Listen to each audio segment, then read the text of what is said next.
I figured it out. I figured out what's wrong with our introductions here. Okay, there we go. Second time's a charm. We go back. Okay, good morning. Now for start of the week. Sorry about that. Let's do a strong intro. Good morning, everybody. Friday, April 28th, 2017. Welcome to a great Dilbert today. We have Tina and the pointy hair boss engaging conversation. Now, I'll read it in a second. It's going to be great. But it is Friday, and I want to point out that we are ending well, I don't know about tomorrow, but we are at the 5-day, at least, end of the story arc. And I haven't even addressed the fact that we've had a story arc, and I'm always on top of that.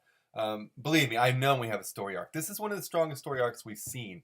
I don't know yet if I put it top 5. It's definitely top 10, maybe top 5. I haven't ranked story arcs since like 2014, I think. 3 years ago was the last time I did that. So I'd have to go back, reread the ones I've already ranked, and put this in, move them around, put this in there. So top 10, definitely, maybe top 5. It's been so powerful, this talk about culture, because company culture, because it is actually alluding to the wider culture out there and these shifts we're seeing. I think this is a perfectly timed story arc. I mean, we know that Dilbert is astute politically. We know that what's coming out of that is astute politically and culturally. Of course, it's always funny first, but the best philosophy is a philosophy that keeps you engaged.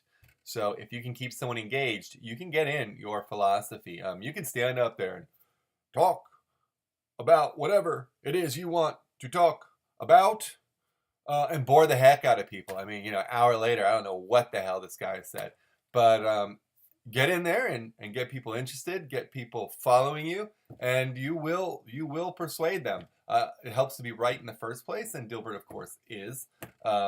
But even so, persuasion is a powerful, powerful tool. So this story arc, going back to the culture and defining who we are, defining how we should lead and how we should act as corporate citizens or even cultural citizens, American citizens. I think this has just been one of the most powerful arcs we've seen. I hope it continues tomorrow. If not, whatever. We've seen a great 5 days. 5 days is enough for me. So let's get to the actual story here. I've had a lot of coffee. You can't see it, but my my right leg is bouncing, and I'm sweating a little bit, but it's fine. All right. There seems to be. Oh, sorry. Deep breath. Okay, so Tina says to the pointy hair boss, she walks up to him, looks like in a hallway or something. It's nondescript as usual. She walks up to him and she says, there seems to be some confusion about what our company culture is.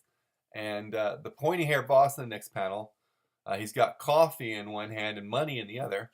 And he says, our priorities are honesty, integrity, and return on investment.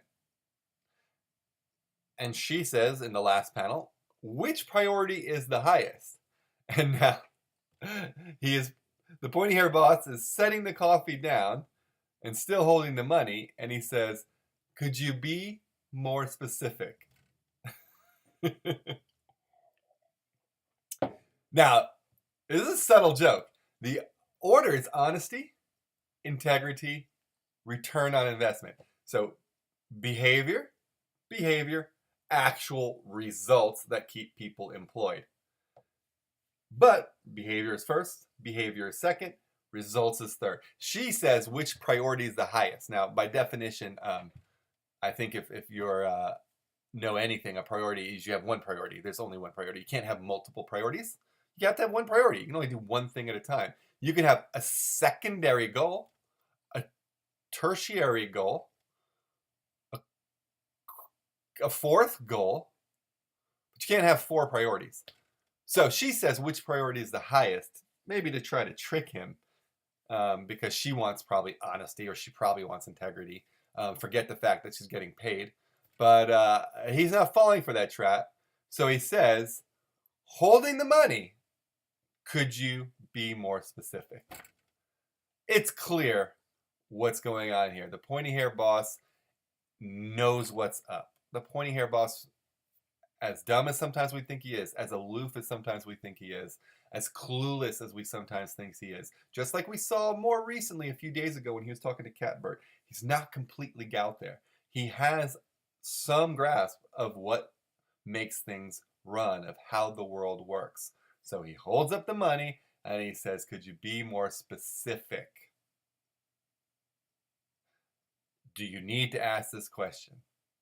This is what we're about, and it's the way it should be. This is what makes us better than our competitors. This is what makes us stand out. This is what makes us still here in 20 years. And, you know, Tina, this is what gives you a job 20 years from now. This stuff. So I think this is a great Dilbert for us to remember that sometimes when we're in these corporate meetings and we're talking about honesty and integrity and cuddling or whatever the heck else. Remember what makes the world go round. Remember what makes us successful, what makes us first, okay?